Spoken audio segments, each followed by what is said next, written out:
Look at this Trump trial. I can't believe this, man. They're dragging his good name through the mud. His Trump's good name. Trump's good name? Okay. First of all, yes, I do believe that this is how something like this would go. And also, Trump's good name. We're talking about the guy who was caught saying, grab him by the cat. Grab him by the cat? That guy? His good name? Mar-a-Lago?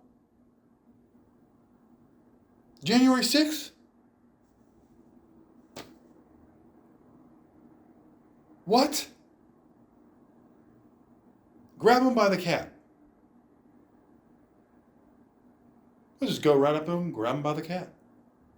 Go right up to him, grab him by the cat. Oh man, okay, now hang on. If you're talking about the whole like grab him by the whatever, like come on, dude, this is locker room talk. Okay? I mean, I've never actually literally said those words, together because they kind of are a little bit sociopathic, if you think about it.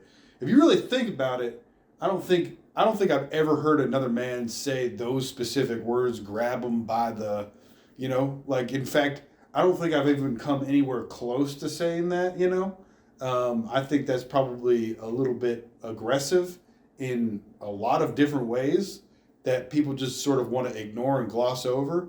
But the point that I'm trying to make here is that I think, that it's that why didn't she come forward quicker? Why did she wait for this whole book deal signing thing for her to come forward? I mean, have you ever thought about that? Well, yeah, that doesn't raise any alarm bells in your head or anything. I mean, come on, man. I mean, that's.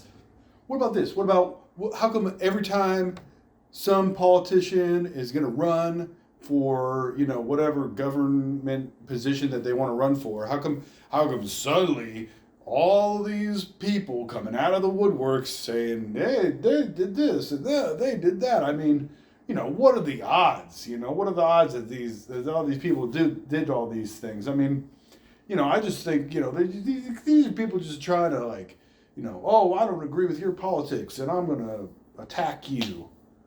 That's all it is. I don't think any of it's real. I think they're all making it up.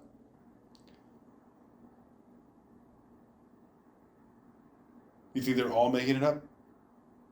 Okay, well, let's just set aside the argument for now that all you're saying is just copium.